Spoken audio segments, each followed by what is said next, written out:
Hello everyone, welcome to What If Issei Was Neglected and Become the Ultimate Red Dragon Emperor of Underworld Part 8. Before we start, please go support andBecome for writing that awesome fanfic. Now let's begin. Life 18. A new kind of creature. The last thing Irina remembers is the fact she had pushed herself when she realized Shin and Issei were the same person. She remembers that she wasn't going to lose him again. She remembers she forced herself to fly towards him, and she managed to touch him, and that was it. She blacked out. As she opened her eyes, she could see a different Selling than what she used to. She could feel that her body felt different, weaker. She gently sat up and pain shot through her body, and she laid back down. She looked at her arm and saw she was covered in band-aid. She felt the side of her face, and there was still some band-aid wrapped around the side of her head. She and somewhat see through the band-aid, so she knows she didn't lose an eye. She was able to move her head around, and when she looked to the side and saw Shin resting his head on the side of the bed, sleeping, waiting for her to wake up, she forced herself up as much as she could so she could sit up as best as possible. She then started messing with his hair, causing him to speak in his sleep. Shin. Half asleep. No, Irie, let me sleep, we can play later. She couldn't help but smile, then messed with his hair again, seeing if he would wake up. Shin. Half asleep. Irie, let me sleep. Within seconds he shot up and saw her sitting up. He grabbed her into a hug. Shin.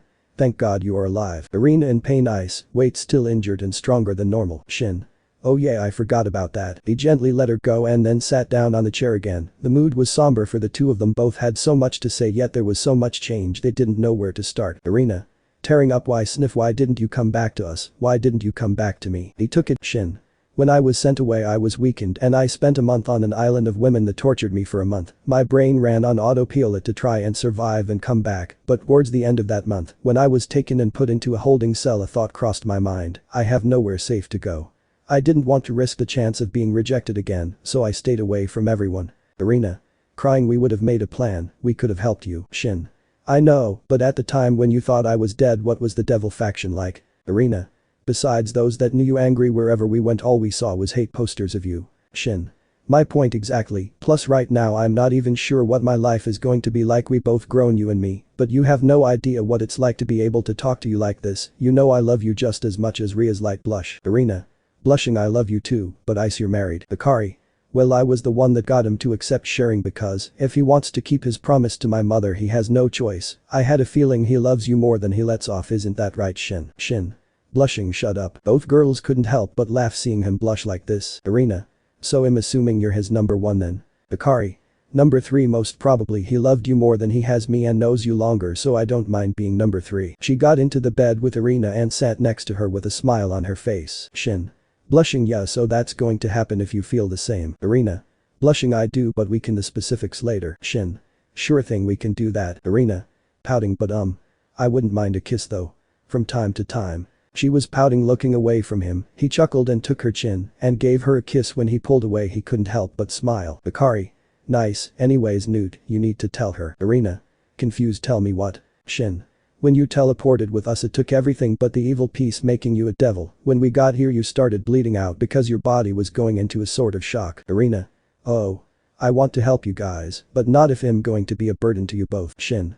That's where this comes in. He got up and came back with a book in his hands. Irina. What is this book? Shin. It's called the Book of Venus, and it was from Akaris' mother Madden family. We have yet to find the other family books, but I'm sure they are somewhere for us to find. You see, this book has special characteristics that each family member was able of making and giving powers to the people and special guards. Irina. Does that mean I'll have to submit to her? Bakari. No, not at all. He mentioned that your parents weren't happy when you became a devil, but imagine their shock when you become a member and one of the wives of the next head of the dragon clan. Irina. Okay, so how do we do this? Shin. You first need to heal, you're still in recovery. Irina, here, use these. She took off her twilight healing rings and handed them into his hands. He put them into the gauntlet and then opened his hand around her and she started healing. He kept doing this till he felt that she would be healthier and even stronger. When he finished healing her, Akari slowly took off her bandages and she was completely healed. Shin. Good, now you look better. How do you feel? Irina.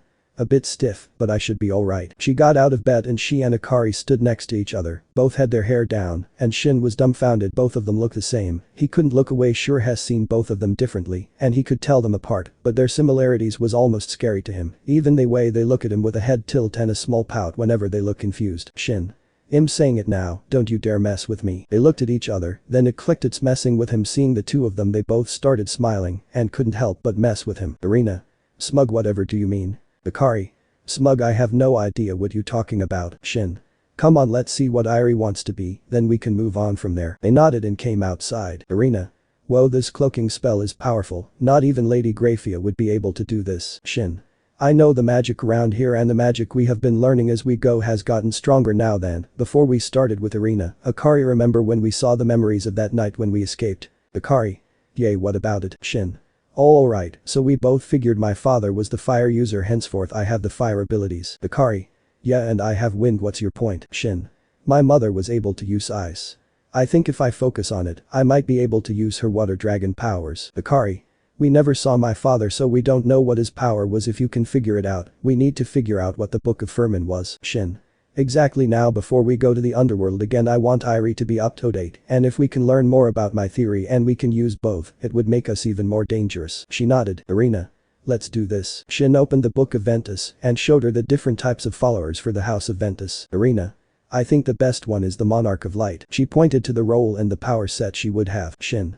Not bad, when you had the Excalibur mimic you were able to use a few light attacks, right? Arena. Yeah, because at the time I was channeling potential powers for a light user. Shin. Perfect, Akari, you know what to do. She stepped forward and nodded. Akari.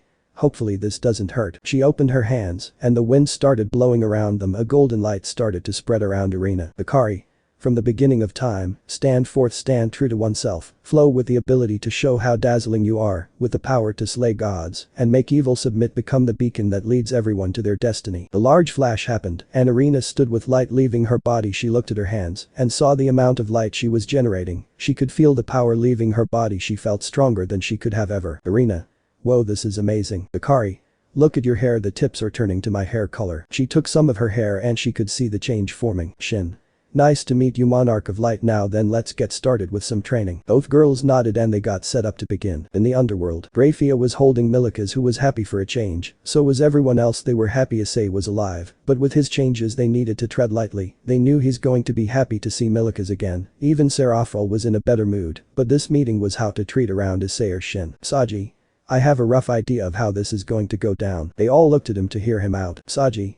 Hess going to be focused with mission now, whether that be he's going to be killing devils or the brigade. I suggest we don't get in his way. When Lady Runias was talking with him, I was able to see the changing aura coming off him, and he's going to be a force to reckon with. I believe he's past all 3 devil kings at this point. It would be a suicide to try and fight him. Surziches. I agree, he's been growing stronger since the day I turned him into a devil, but when I think about it, as the Devil Kings we should have picked up his differences and ran more checks on him. Perhaps the elders figured this out back when I let him meet them, and he used his aura to intimidate them, mainly the elder that was killed. Seraphol. You don't suppose this was the plan, to get him killed by us so they don't lose their power?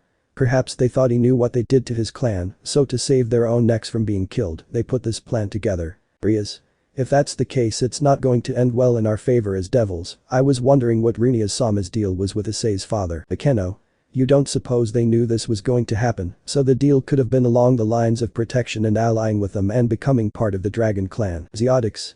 I wouldn't be surprised. My great-great-great-grandmother wasn't a greedy person. She always put her family first, which was why she was upset when she said we nearly messed up her deal, so I wouldn't be surprised if that was the deal, protection. Sona. I have a question, Azazel. By any chance do any of the gods, fallen angels and even the angels have a problem with the dragon clan? I find it hard to believe that the devil clan alone made and executed a massive attack like they did without some help from the other factions. Azazel. No, all I know was during the fall of the Dragon Clan I was still a part of Heaven's Gates, and the angels haven't had a problem with the Dragon Clan. God refused to contact them, due to the fact the king or leader of the Dragon Clan will always inherit a power that will put them on equal or higher footing. There was a reason most members of the clan were considered gods. Rias. If Issei getting that type of power, won't it paint a target on his back? Surziches. Not if he kills the elders and the leaders of the families from the 72 pillars. Then Alana. I wonder what his plan is. Seraphol. But I wonder if we can go to Amazon Lily before he gets there. It would make things easier to meet him like plant Surziches. Surziches, I like that idea. Mind if you call her? Seraphol.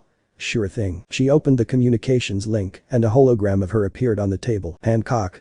This is a lot of calling, don't you think? Seraphol. Sorry, but it's about Issei or Shin. He's going to be making his next stop at Amazon Lily. We not sure when he's going to come, but would you allow us to stay on the island for a bit till he comes to the island? Hancock. And if I do, what do I gain in return? You are aware of the deal we have. Surziches.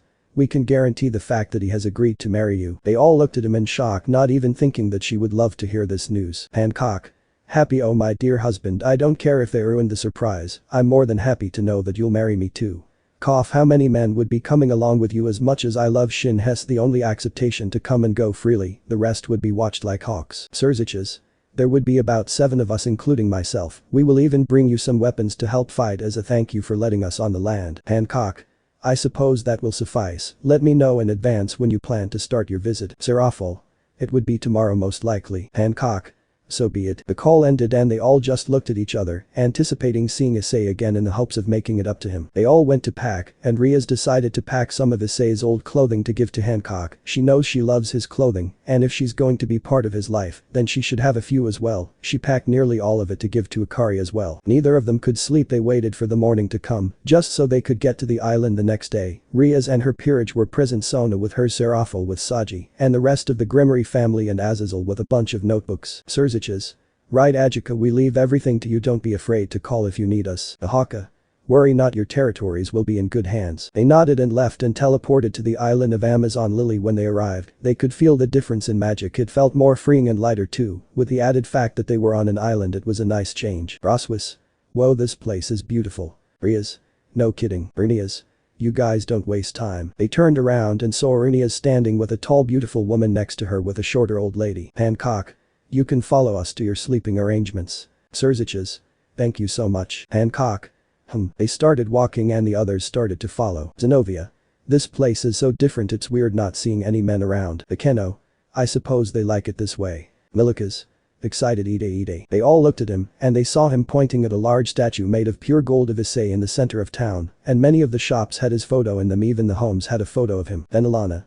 He seems to have had such a good impact around here, don't you think? Hancock. He did spend about 6 months here living with me and my sisters. Gloriosa.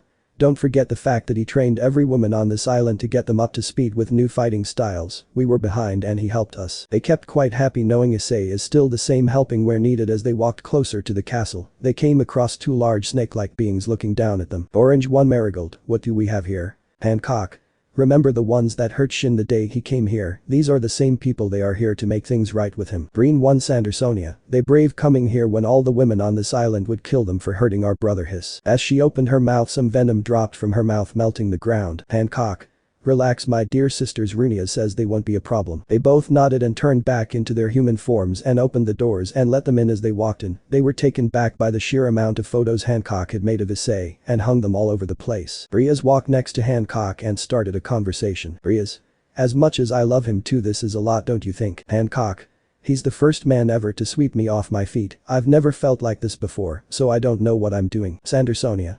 Yeah, she's been lovesick since he got here. Marigold. Let's not forget all the mistletoe. Both started laughing about it and the others were confused. Serafal. What did you guys make him do? Sandersonia. Just had them kiss a few times, you know how awkward the 2 of them were, not wanting to do anything to weird the other one out, so we just helped them a bit. Riaz. Well, I have here a few of his old t-shirts before we wrongfully sent him here. I have some for Akari as well. I know what it's like when he's around, and these helped me a lot. She took out a red shirt and handed it to Hancock. She instantly sniffed it, taking in his scent that was still on it, then she squealed and hugged it. Azazel. I didn't think I'd ever in my life see the Snake Empress like this, don't you think? Surziches. Nope. Zeotix. Same. Dibba. If you don't mind me asking, but how do you all fight? You said Issei trained you all, but what do you fight with? Saji. That was playing on my mind too. Sandersonia. We use spears, bows and arrows with clubs, very primitive, but after he was here we started using swords, and we each have a few alibis that set us apart from all of you. Rafia. I see. Hancock. Follow me, I'll take you to your rooms. Each of them had a few rooms. Riaz was a surprising one, she was in the same room as Hancock. Riaz. Are you sure you want to be sharing a room with me? Hancock. You're his first love, first marked. I know of Akari already, and you are the only other woman in his life. I'd just like to spend some time with someone who is potentially my sister in arms. Riaz.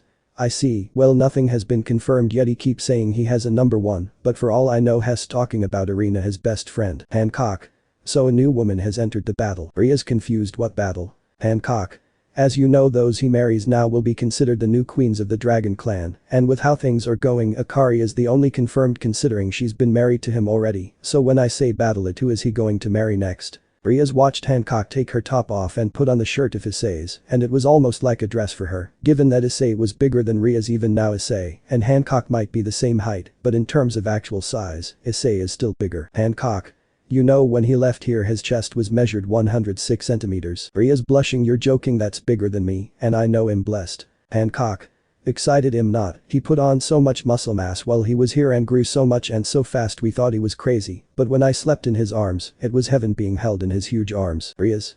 Blushing. When he left he was similar to Saji in build, but now you're saying he's bigger. She cupped her face to try and hide the blush. Hancock. What are you going to do when he gets here? Ria's. I haven't thought about it. The last time I saw him he was being executed, then I saw him at the beach with Akari. We didn't realize at the time that it was him, but I don't know what to say to him. There's so much I want to say, but it might just make me cry when I see him again. Hancock. Well, I hope you figure it out. She nodded and they all began the wait for Issei to get here. At first it was a nice wait, then a week passed, then 2 weeks, then 3 weeks passed, and he still hadn't arrived yet. Then one day while everyone was pulling their weight around with cooking and hunting, an explosion went off on one of the surrounding islands. Everyone was confused and got ready for anything. Another one went off and they saw a body flying towards the island and hit the shoreline. The body was covered in blood, but they soon realized who it was. It was Shin. He forced himself up and looked back at the figure flying in the air. I'll make sure that they feel every second of pain to get what we want. The figure took off and Shin started coughing out blood and collapsed. They all quickly ran to try and help him. They looked around for Irina and Akari to come help, but they were nowhere to be seen. Ria's. What the hell just happened? Life 19. Death to the Devils Season 1 End. Shin was seriously injured and was losing a lot of blood and was quickly taken into a recovery room, but by the time they got him there his body was burning and his wounds were already healing and closing and his body was overflowing with power, shocking all of them about the power they were feeling. This was on another level of power they have felt. Even for the woman of Amazon Lily, they didn't expect him to have grown this much, only being away for about 6 months again. His power was growing so much it felt like he was going to attack them. The Keno. What in the world? Hancock. Is he getting stronger? The heat in the room started rising. They could all feel it. His eyes opened and they turned red. His body started covering itself with scales. He jumped up and ran outside and then burst off, creating a portal. As he went through the portal it stayed open. Surziches. Mother, father, please wait here, we will be back. Then Alana. Please go help him. They know. Surziches. Oh no. A few hours ago, with Shin, Akari and Irina back on the island in the overworld. Shin. Alright, you both did well. Both. Out of breath. Thank you, Newt. They had just spent the last month training to get Irina up to speed with her power, and Akari was more used to her powers, so she wasn't taken off guard in the underworld. Akari. So what's next? Shin. We're done for now, we can go to Amazon Lily now. As he said this, he was blasted into the cabin. The girls were in shock, seeing him blasted back so badly. As he collided with the house it caught aflame. Both. Shin. He pulled himself out of the rubble and absorbed all the fire, killing it before it spread. Shin. Calm, angry. Want to say who you are before I kill you? The man smiled and showed off his sharp teeth with red glowing eyes. Looking down at them, Shin slowly covered his arms with scales and his horns grew out of his head. The name's Crom Crunch. You're meant to be dead, son of Kendrick. Now how did you get out of my grasp? Sharp grin. Shin looked at the man and he started lining up from the same figure that killed his mother and mother-in-law. When he made sure that this was the same person lining up over this person and in front of him, it started pissing him off. Shin blasted off the ground and hit him in the face, pushing him back, but he retaliated by letting off a massive blast of fire that pushed Shin back to the ground. Shin. What the hell? Greg. He has some sort of physical booster on him. Shin. Well, we can do our tricks. Shin took off again and pulled out Asculon and his dragon blade and made 2 slashes of fire toward him that heavily cut him. Both started speeding up, colliding with each other. Each of their attacks collided, causing multiple storms to form around them. Once Shin was far enough from the island where the girls were watching him, some masked figures came from behind them and grabbed them. Akari and Irina screamed, alerting Shin. As he looked back at the island he saw them being taken away. He tried to get back to them, but as he got close enough, he saw a familiar building through the portal. As he was about to get through it, he had his back stepped in by Crom and forced him into the ground, and Crom's tail was sent through Issei's collarbone, breaking the bone. Crom.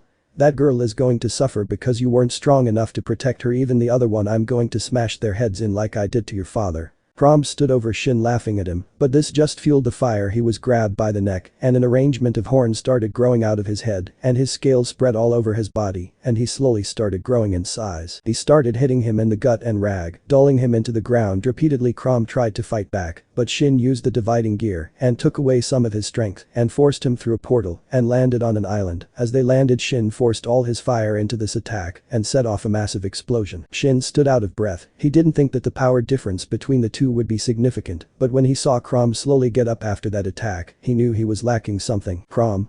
When I killed Kendrick, I didn't think that his son would come back this week, you just like your mother, thinking she could make one large attack, and think that was it when I cut her down. Her scream of pain couldn't have been a sweeter sound to my ears. Grins. Shin. Shocked what? Before he had a chance to react, he was blasted back and landed on another island. His body was burning. It hurt. For once in a long time he was feeling pain. He was slowly blacking out. He tried to force some fire out of his body, but he couldn't. He fell over and the last thing he heard was Corm's voice. Crom. I'll make sure that they feel every second of pain to get what we want. Shin found himself in the void. It felt different. It wasn't like before when he met Drake. This time it was cold and empty. Shin. Where am I? Somewhere I wouldn't think you would be, I expected better. He turned around and saw Surziches standing behind him. Shin. Zetches. What are you doing here? Surziches. Well, you were once my pawn. My power was embedded into you. I'm always going to be part of you, but I'm pretty sure you're going to be seeing me more in this setting. Shin. I need to go. Akari and Irina are in trouble. He tried to walk, but he couldn't walk fast. The ground he was standing on kept his feet firm to ground. Surziches. What are you going to do? You don't even know what is the truth anymore. Tell me something. Who are you? Shin was taken back by the question. It's something he's been questioning since he was banished. His life turned upside down since then, and right now he doesn't know who he is. Shin. I'm someone who is always fighting even when his loved ones don't want him to. The figure of Surziches turned into Rhea. She stood behind him again, but she looked different. Her eyes didn't have any glow to them like they used to. They were dull and empty. Shin. I fight to protect you, you know I love you. Do you? He turned again and Rhea's was gone, but Akari was there standing with a small smile on her face. Akari. You've been running from yourself, taking on things you know you shouldn't, even taking care of me. Yes, I love you for that, but have you slowed down enough to realize you've been losing yourself? Shin. But I made promises to never be who I was before. I made a promise to myself to take the hits as they come. It made me stronger. But now they are becoming your hindrance. It's keeping you back from moving forward. He turned again and saw Goro standing behind him. Goro. You've always wanted to fight back, but look at yourself. You chained yourself down, thinking that finding out the truth would help you, but you've known the truth for a while now. He tried to reach out to him, but his arms were forced down. He looked to his sides and saw the chains holding him in place. He tried pulling the chains, but they weren't budging. He looked at Garo in front of him, but he turned his back and he faded away, and he already knew to turn around, and he saw Catherine standing behind him. Catherine. You've known for a while now. The whole reason we did everything wasn't to guide you, it was to tell you what to do next. It wasn't a plan of ours where we wanted you two to go on this journey halfway around the world just to think it was part of the plan, did you? He looked down disappointed, realizing they were right. Shin. No, it wasn't. It was to let Akari and I start and make our own story in life. You guys hoped that by the time we would go looking for everything we would be long past the days of worrying about our enemy, but that wasn't it. No, my child, that wasn't the intention, not in the slightest. He looked up and saw Mickey standing in front of him with a box he found at the house. Tears formed in his eyes. He wanted to run and hug her tightly, but he couldn't. The weight of the chains made him fall to his knees, and the void around him started consuming his legs. Mickey. You've known this was unlocked a while ago. It was unlocked back when you found the sword, yet you never said anything to Akari or even opened it. Why is that? Shin. I don't know, with everything going on it didn't seem like the best choice to make. What if what's in there would make things different again? When they started feeling semi-normal, all figures appeared in front of him and Mickey handed him the box. Mickey. I think it's time to open it, sweetheart. He looked at the box, took a deep breath and forced himself to open the box. Opened the box and a large fire burst out of it, creating a tornado of flames. When it died down, he couldn't believe who was in front of him. Shin. Dad. He ran to him and hugged him, and Kendrick hugged him back. Kendrick. You've grown, my child. Look how strong you've become. Mickey, Goro and Kathy raised you well. Smiles. Shin tearing up. Dad. Kendrick. Relax, kid, it's alright. I know it's a lot on your brain right now. Relax a bit. Shin tearing up. How can I do that when Akari and Irina were taken away? I need to get them back. Kendrick. You really think they would get hurt? One's a wind dragon, for crying out loud. She'll heal. She's always been a fast healer. She wouldn't hold it against you if she got a few cuts and bruises, that much I can guarantee. Shin. But what now? That evil dragon outpowered me. Kendrick laughing. Outpowered you? Laughing more? You got all up in your head, Dumbus. You have been limiting yourself, thinking you can't go past that line. You've been placing an in front of yourself from when you were a devil. You haven't noticed it, but that line is your downfall. Shin. Confused. What? Kendrick. Do you want to know why we were so revered before they killed us? Shin. Yes. Kendrick. The Dragon Clan has limitless power potential. We have no limit after that attack, where you thought that was your best, wasn't. You placed that line in front of you when you were a devil. That line was placed in front of you, and each time you used a fraction of your power, you kept pushing that line back. You have the limitless potential along with your power to make monarchs of your own, like you made your little friend. You can do it all. Shin. But how? I don't have the Book of Haidu. Kendrick. You're looking at it all wrong, kid. Again, you're not thinking. Tell me, what is the power of Ventus? Shin. Wind. Kendrick. What you need is the Book of Pyrus, the hide you are masters of fire that evil dragon is in over his head, and the same goes for the power of Terra qua darkness and light. That book will show you everything you need to know for each house. You and Akari have this in the bag. You two can bring back the dragon clan and kill off the devil faction. Their greed has always been their downfall. Rini has mentioned it before, we just didn't think they would come so soon. That was my fault, I was arrogant. I welcomed the fight and look, your mother and Akari mother died in the other families because I was a bad leader. Shin. What was Akaris's father like? Hendrik. You mean Vincent? Oh, that jackass was the master of terror like I was fire. Your mother Kayako was the master of water, Sora was the master of wind, and Corvo the master of darkness, and Eva the master of light. Shin. Can I learn the other elements? Hendrik. Why would you want to? Shin. I'd like my kids to at least have the chance to learn the other elements to grow back to full strength. Hendrik. There's no need now, remember what I said, there is no line, you're the master of fire, now use it, now tell me, who are you? Shin. Shin Issei Haidu, son of the master of fire and water, married to the daughter of the masters of wind and earth. Hendrik. And. Shin. The dragon king. Hendrik. Sorry, I didn't hear that, you're weak. What? Shin. I am the bucking dragon king. The world around him caught ablaze, he could feel the power flowing through his body, he felt his injuries going away, and the chains holding him down started burning away. Hendrik. Now go get your mates, show that bucker what it means to touch another dragon's mates. Shin nodded and he could feel himself waking up. He opened his eyes and saw everyone around him. He was happy to see them again, but he needed to make a mark first. He jumped up and ran outside, and then burst off, creating a portal. As he went through the portal, it made it stay open, so the others could come to watch him and the devil faction. As he landed, he saw the Devil Elder Council. He took a deep breath and set off a massive explosion, breaking the walls of the building and causing all the guards to charge him. But he used his Zeton and broke all their backs and carried on running. He burst through the door and held all the devil elders against the wall. Shin. Where are they? His fire was spreading and the grasp he had on them was slowly burning them. He made his way through the building and killed anything in front of him. He made his way to the main room where all the elders sat. Elder 1. He was right about you wouldn't be a fit for the devil clan. Shin.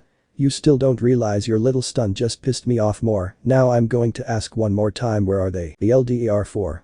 Like we will tell you, dragon scum. They all started charging up their attacks. Shin looked at the power level they were, and they were around mid-class compared to him. Shin.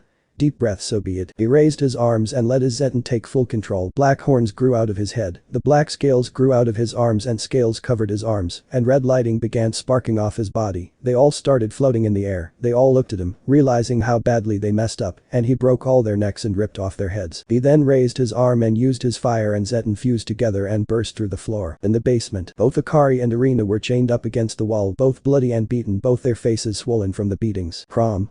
Come on ladies, I didn't kill your boyfriend for nothing. Now tell me where you've hidden the scroll, and all will be fine, and you can be with him in the afterlife. He grabbed Akari by the neck and raised her into the air. Akari. In pain, eat shit. She spat her blood into his face and smiled. He tossed her up and hit her down to the ground again. Pain spread through her body. She knew Shin was going to kill him, it was just a matter of time. Irina. In pain, we won't tell you anything, you fake dragon. Shin is more of a dragon than you'll ever be. Porm laughing. Don't make me laugh, little monarch, you're hardly getting used to your light abilities, yet you speak such bullshit. I killed that little shit, he's not coming. Akari in pain. We all know that's bullshit. Both were stalling for time, but Crom was getting more aggressive with his attacks on them. They felt the building begin to shake and all looked at each other. Crom. Confused. That's weird. Is the Crimson Devil doing something again? The floor above them caved in, and Issei, covered in scales and lighting, stood in the center of the room, but his power levels were off the charts. They realized that he was pissed and even stronger. Before Crom even had a chance to react, Shin had grabbed him by the neck and let his claws sink into his neck, causing him to bleed. He looked back at the girls who were shedding tears that he came for them. Crom. I'm impressed you managed to survive, but you won't survive this. He started turning into a dragon, and Shin did the same, but he used his Zeton to pull both Irina and Akari towards him, and to keep them out of more harm's way, as the two dragons grew in some serious eyes bigger than anything rescored. Outside, Surziches and the others came through the portal to only see the massacre that Shin left behind. They ran into the building. They could feel his power spread around the whole area, and it had an angry feeling, almost making them feel uncomfortable. Saji. Holy crap, he's mad. Sona.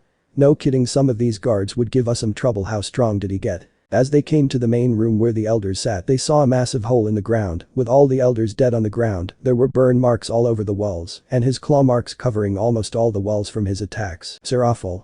Shocked he did it, he killed them. Rias.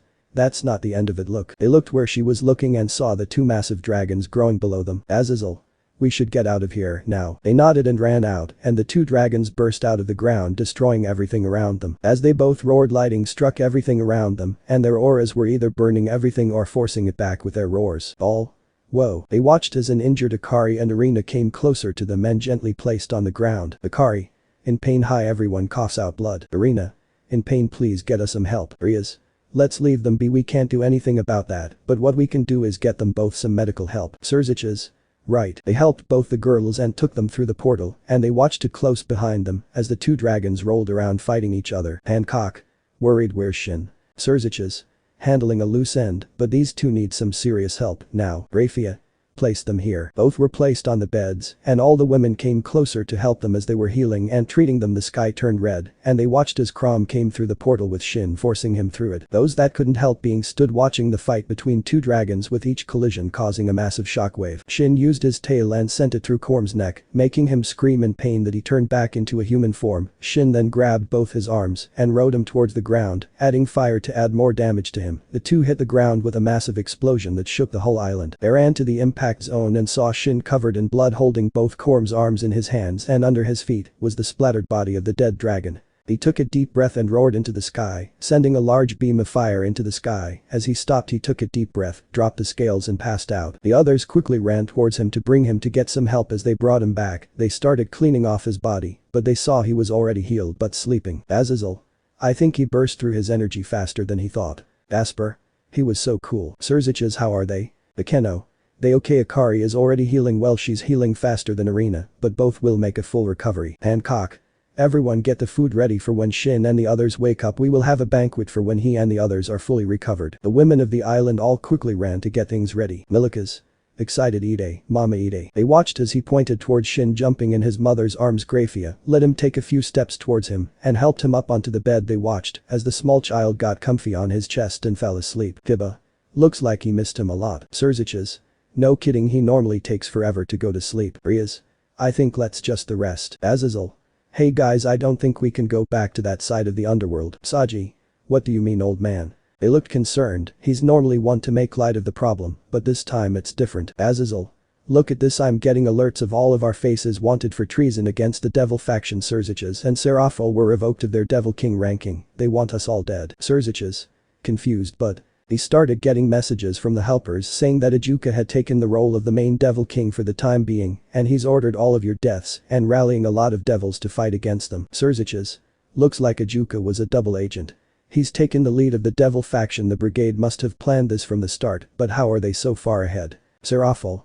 Well, as long as we have our family with us, we are alright. They can't come hurt us if we have the important ones with us. Surziches. That's right. Hineko. Then where do we go from here? They all looked worried. All of them were just involuntarily banished. Ernias. Well then I suppose I tell you about that deal I made with Shin's father. They looked at her sitting near Shin. Ernest. He said when he's back in power he will carry out the promise, and you just saw the Dragon King use maybe 10% of his power, but the deal I wanted to make was to allow my family to live and become part of the Dragon clan by marrying his son to my great-great-great-granddaughter, which is Riaz. They were all shocked that she even managed to get a deal like that to happen. Riaz. So either way. Ernest. Yes, you two were meant to be together. They looked at Shin sleeping with Milikas on his chest. Back in the void, Shin found himself in the void again. Shin. Dad. He was excited to tell his father about his win. He turned around a few times looking for him, but he was nowhere to be seen. That's not here. Sadly, it's my turn before we both become nothingness. This time it was a woman's voice. It was soft yet gentle but also familiar. As he turned around he saw his birth mother. He ran to her and hugged her. Shin. I don't care how long I have, I'm happy to have met both of you again. Hayako. It is darling, you've grown up so much. I am sad I didn't get to see you grow up to be the man you became. I wish I had more time with you. Shin. So do I. Same with Dad, Garo and Mickey. They gave me a happy but simple life. I'm grateful you left me in their care. I couldn't have been happier. With the same with Catherine. I do feel bad that I won't get to see them again, but if I could then I'd like to thank you. Then why not, my child? He turned around and saw all three of them standing with smiles on their faces. He ran to hug them. Shin. Thank you for everything, I mean it. I know I was spoiled little shit and you were all doing what's best for me, but thank you for raising me and Akari. Mickey. It's alright, my child. We passed on a while ago. We thought to add a bit of our souls into the box alongside Lord Kendrick and Kayako, but it was just for this moment. Oro. I know we weren't the best parents to you, but you still gave us the feeling of being parents. We have to thank you for that. Catherine.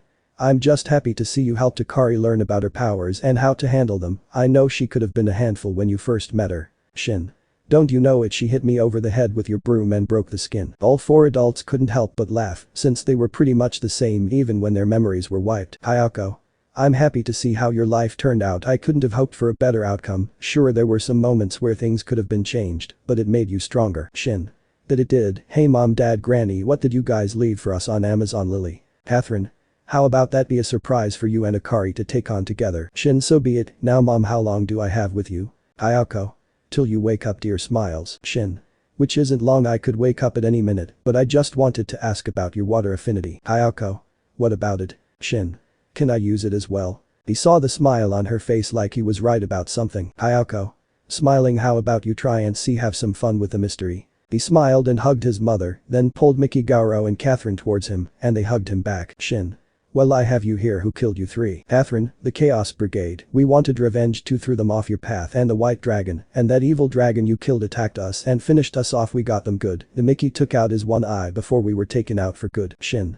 I'll be sure to rub it in his face that he couldn't beat my mother in a fight and had Crom help him. They chuckled again. Shin.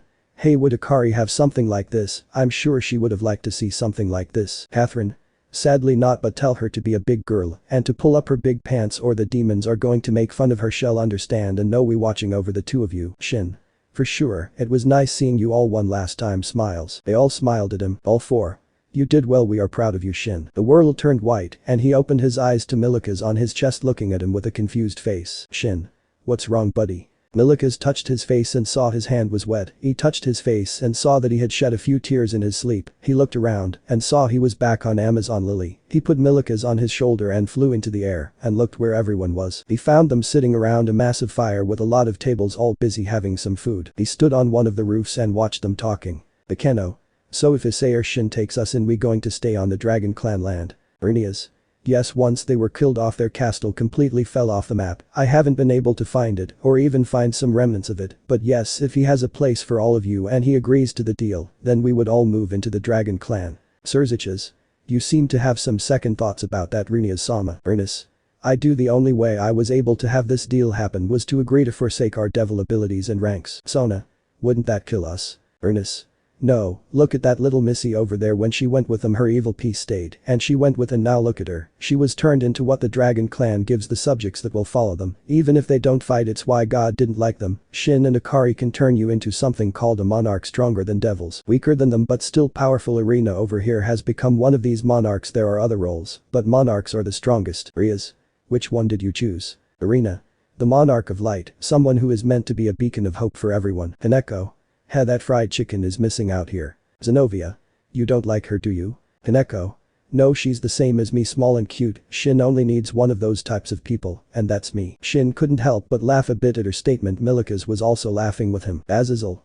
Well, I'm not sure about you guys, but I'm sure going back to any devil territory will be suicide. So does anyone have a plan we can follow? Surziches. For a change, I don't have one. Hancock, by any chance would you have one? Hancock. Not particularly, it's a touchy subject and I'm not informed enough to be giving suggestions that can have that big of an impact. Marigold. If it were for this side of the underworld, then we would have a lot, but for that side, we don't have much to offer besides a home for now. Then Alana. Perhaps once Shin wakes up and we apologize for our actions, then we can come up with a possible plan. Zeotix. Seems fair enough. Raphia. Well, I wonder why he is sleeping for so long. Akari. I'm not sure if he's getting the same thing as I am, but I kind of have the feeling he's saying goodbye to someone. I think Granny Mickey and Garo came to him in his sleep. Saji. That's unheard of with dragons, but then again you guys are the new standard, so I guess go with the flow. Hey. He rested his arm around Sona and she rested her head on his shoulder and held his hand. Sona. I'm just wondering where we go from here. We lost our status and rankings, something we used to get power and information over other areas. Well, power will still stay the same, but information we may need to move to some other ways of gaining information. Tiba. Yeah, you're right. Shin took a deep breath and walked over to them. As he walked, the woman of the island started getting excited seeing him awake, and well, the main group heard the excitement, and when they looked they saw Shin being swarmed by the children. He greeted all of them and walked closer. They all stood up, and Arena and Akari with Hancock and her sisters were the first to run and hug him, and even shed a few tears. He wiped their tears away and gave Akari, Arena and Hancock a kiss on the lips, then a kiss on the cheek for Marigold and Sandersonia. They all smiled, then looked at the group in front of him. They didn't know how to react. So much time has passed just the last time they saw him, he was Issei, now Hess this different person. After a few moments of just looking at him, Venelana Ziotics with Surzix and Grafia came running to him and hugged him Surziches and even shed a few tears. Shin. Damn, was I missed that much, I even got this man crying. Surziches. Tearing up, shut up, you know how hard it was to not just let you go back then, and being forced to rip the pieces out of you, I felt like shit that I was forced to do that to you. Shin. Yay, hick move, but it worked out well for me in the end though. Surziches. Please find it in your heart to forgive us. Venelana. He's right, we built up trust and we threw it back in your face. Ziotics. As your parents, we should have known better and trusted the fact that you wouldn't have done anything like that. Grafia. And stood up for you in your time of need. Shin. Thanks guys, but it's alright, I did kind of kill the rest of the elders a few hours ago, but I do forgive you all, but the trust we had you going to need to work on, I think you guys can work on that, yeah. They all shed a few tears, chuckled at him and just hugged him again. Then Alana. We promised to make it up to you. She kissed him on the cheek and gave him a tight motherly hug which he accepted. Serafal and Genshiru came closer and bowed toward him. Serafal. We're sorry for not hearing you out that day, we know an apology from us wouldn't mean much, but please find it in your heart to trust us again as allies and friends. Shin. Raise your heads, I know Jen would have gotten in more trouble if he tried to help me, but I know you guys followed the leaders to a T, so there's that, but yay, it's fine. I don't have much against the rest of you guys, I know you would have been in more trouble for trying to help me, sure it hurt then, but things happen. The Keno and Kaneko were the first ones to reach him and hugged him tightly, then Gaspar, Zenaviva and Kiba hugged him. Roswis came and greeted him formally since the first time they met he was injured, and the second time they met she was drunk. Shin. Holy crap, you can talk normally without slurring your words. She started blushing, but couldn't help but start laughing with him, given it was true. This caused all of them to laugh, and Sona's peerage came to say sorry, then was the last person whose heart was racing, seeing how easily he forgave everyone. He walked closer to her, and she tried to break eye contact, but once he was in front of her, she couldn't look away, he could see all the emotions trying to come out, but she couldn't get them out, which started making her cry. Shin pulled her into a hug and whispered into her ear. Shin. Whisper, it's good to have you back in my arms, I missed you so much. I don't care if you had a miscarriage, and you worried that I'll hate you for it. I'll love you no matter what, unless you were with another man, then we going to have a few problems. This caused her to chuckle between her crying, and she shook her head. Riaz. Crying, no, you're the only man I want to spend my life with, nothing will change that, I'm just happy you don't hate me. He wiped her tears and cupped her face. Shin. See, happy tears are always better than sad ones. He brought her closer and kissed her, and she stopped crying. When he pulled away he gave her a tight hug and then brought her to the other girls. Shin. Now Riaz, you may be my number 1, then Arena my number 3 and Hancock my number 4, but I'd like you to meet my number 2, everyone, my first wife Akari Haidu, the Wind Dragon. Akari. Hi, it's nice to meet you all properly this time, smiles. They all smiled and greeted her. Riaz. You know they look the same, right? Both Akari and Arena, especially now Arena's hair is lighter too. Hancock. I wanted to say something, but I didn't know if should bring it up. Both Akari and Arena took their hair down from a ponytail and twin tails, and then looked at Shin with their large puppy eyes. Both. Newt, can you sing for us? Shin. Squinting him, how about no, still tired girls. Hancock and Riaz joined them, making him squint more. Akeno, Kaneko and Zenaviva, along with the girls from the Sona peerage, joined them hoping he would sing again. Shin. Defaded fine. Kaneko. Hashtag whipped. Shin. Not you too. The woman heard he was going to hear him sing again, and they all put the stage together that was spread around the area. Once it was set up he jumped onto the stage and started with his first song. When he was done they all cheered for him. He then changed the tempo of the music playing and started a new song. They all started having fun. This song was easier to dance to, and whenever he hit the chorus, he would either dance with one of the girls, but he at least danced with all of them. After he sang he quickly changed the song again and started using his fire to make fire lights around all of them as he sang and danced for all of them. This made Saji and Kiba jump onto the stage and dance with him. The whole mood of the whole island raised, feeling happy again. That night Shin slept in Hancock's room with Riaz, Akari, Arena and Hancock herself and everyone. For the first time in a long time they all slept well. On the other side of the underworld, perhaps you should have planned better, Ajika, to get rid of the brat. Now look, Hess got the Wind Dragon and the Monarch of Light. Now it's only a matter of time before he rebuilds that army of monarchs. Bajuka. Worry not, his power level hasn't changed much, he won't be a problem now. If you excuse me sir, I need to go get control of the devil faction to fight for you. Go ahead. Ali.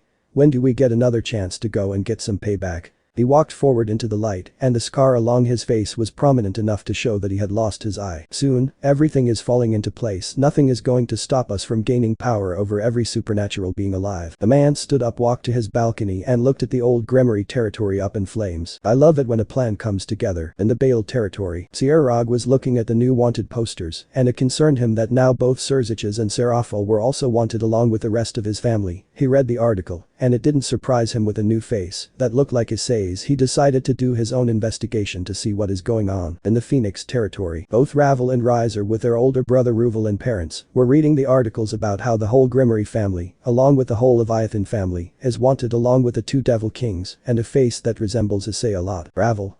You don't think? Riser plus Ruvel. Hess alive. Lord Phoenix. If this article is true, then we have a bigger problem. The Dragon Clan is back, and all 72 pillars were involved with a mass murder that wiped them off the map. If this is the start of another war between the Devils and Dragon Clan, we need to decide who we are going to help, the Dragon Clan or the Devil Clan. Ravel. I think we know the obvious choice, don't you think? Lady Phoenix. Couldn't have said it better myself, my child. In the overworld, the world felt somber and still. Everyone could feel the disturbance in nature alone. Nobody knew what was going on. It was a normal day. But they all could feel the change in the air, and it didn't sit well for a lot of people. In heaven, they could feel the changes, and since they had an alliance with the devils, they got their reports as well. When Michiel saw the man who looked like Issei, and who all was involved, and now wanted, it was easy to put the pieces together. Along with Irina's father Tauji, who was surprised and concerned for his daughter seeing her face there as well. In Grigori, all the fallen angels could feel the power unbalanced and saw the reports from the devil faction and knew Azazel was involved in one way. The leaders all decided to see what the governor general had to say when and if they saw him. Elsewhere off the coast of Amazon Lily on an island not too far away, how looks like a king has taken his rightful throne. Yes, we were a bit late with that, but I guess they had things figured out before us. Pastor 2. Then let's go greet the new king before this old man decides to die on us. Chapter end. SEASON 1 end. Author's note: going to take a break from this story for a few months, then bring it back when I have a few things sorted out. Thanks for reading season 1 so far, hope you enjoyed it. Let me know in the comments below if you guys want the next part. Also check out my other video that has been shown and left. Thank you for watching. If you enjoyed this video, please like and share this video. And have a fantastic day. Bye.